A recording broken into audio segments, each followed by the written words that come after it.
dövlət səndən qurulur.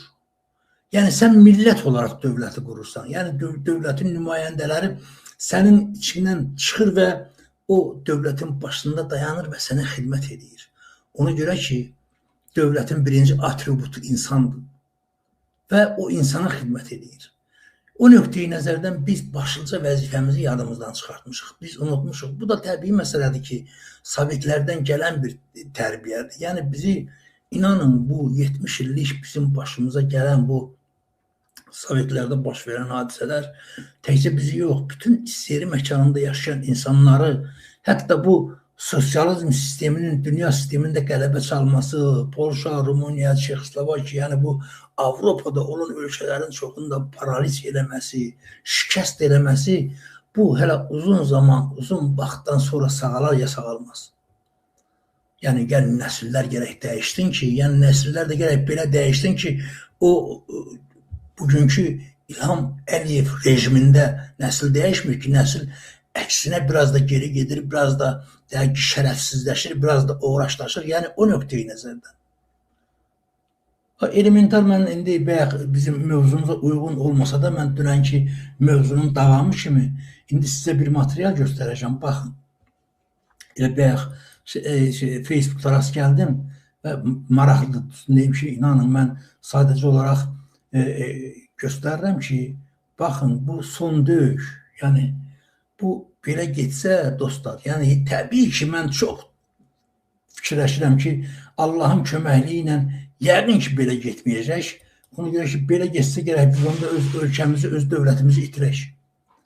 Yəni, həqiqi mənada ona görə ki, İlhamın arzusu, istəyi budur ki, o balaca bir deyək ki, əyalət ölkəsi, əyalət respublikası kimi deyək ki, Rusun tərkibində qalsın. Yəni, bunun ən böyük Heydər Əliyevin də arzusu bu idi ki, bunlarda aləvi nökər xisləti olan insanlardır. Yəni, balaca bir dövlət oturaq onların qoltuğunda, bu burada ağalıq, şahlıq eləsin.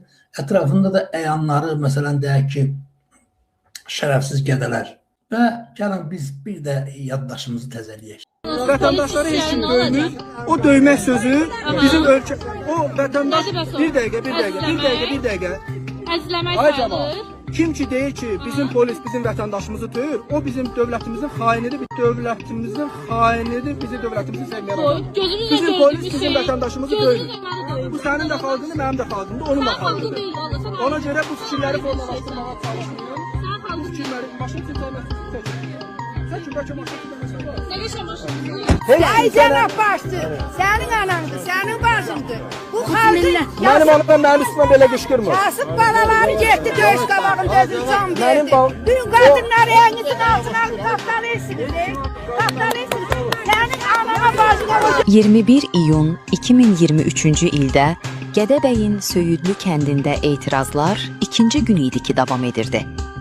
Kənd sakinləri Söyüdlü yaxınlığında qızıl mədəninin tullantıları üçün süni gölün salınmasına etiraz edirdilər.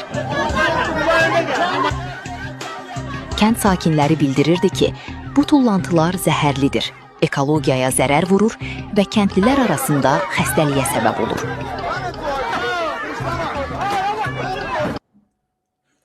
Mən, dostlar, niyə bunları göstərirəm?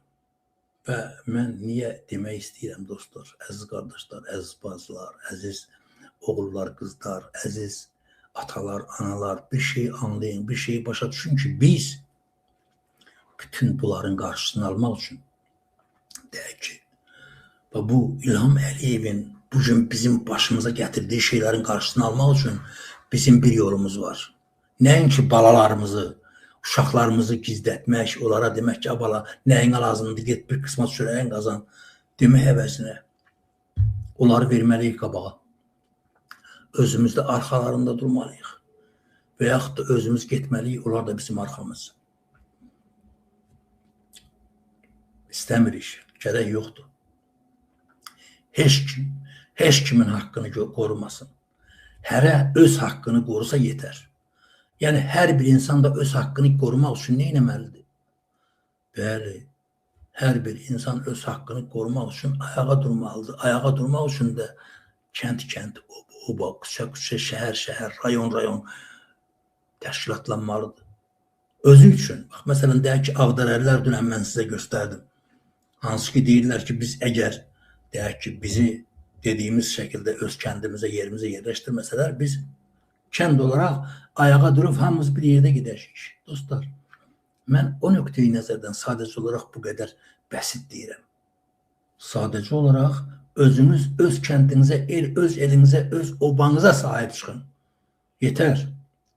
Hələ öz elinə, öz obasına, öz torpağına deyək ki, sahib çıxsa, bu torpaqlar hamısı bir yerdə birləşəndə olur Böyük Azərbaycan və o Azərbaycan da olur dövlət. Ona görə ki, o dövlətə, o torpaqları birləşdirən sənsən. Yəni, sənin torpaqların, sənin, mənim, onun, bizim, sizin, onların torpaqlarımız bir yerdə birləşib böyük bir, deyək ki, xəritədə, deyək ki, 86.000 kvadrat kilometr yer tutur və o da bizim hər birimizin kvadratımız olduğuna görə biz o torpaq uğrunda canımızı da veririk, qanımızı da veririk və biz ondan dövlət düzəldirik və o dövlət də bizim xidmətimizdə durur. Və o dövlət də lazım gələndə gətirir bizim qarşı oxumuzu, qoyur altımızı. Məsələn, nətər burada Fransada, inanın, mən burada adamlar tanıyıram ki, deyək ki, əli ayağı yerindədir, yaşlıdır, artıq pensiya çıxıb. Burada xüsusi balnisalar var ki, xəstəxanalar var ki, o xəstəxanalarda sadəcə olaraq insanlara xidmət eləmək üçün deyək ki, gedirsən, deyirsən ki, mən istəyirəm həftədə bir dəfə, 2 dəfə, deyək ki, gedirsən orada həmən o yaşlı, əli ayağı olmayan, tərpənə bilməyən insanlara xidmət göstərirsən. Onları çıxardırsan, gəzdirirsən falan. Yəni, pulsuz, parasız, heç nəsiz. Və insanlar bundan ləzzət alırlar. Bilirsiniz, ona görə ki, onların hər şey öz yerindədir və onlar Allaha şükür eləmək üçün ki, və öz borçlarını qaytarmaq üçün gedib o əlsiz, ayaqsız adamlara xidmət edir ki, ay Allah, sana çox şükür ki, mənim əlim, ayağım, hər şeyim sağ-sağlamdır və öz dövlətimdə, öz ölkəmdə, öz vətənimdə bax, beləcə şad xürrəm yaşayıram.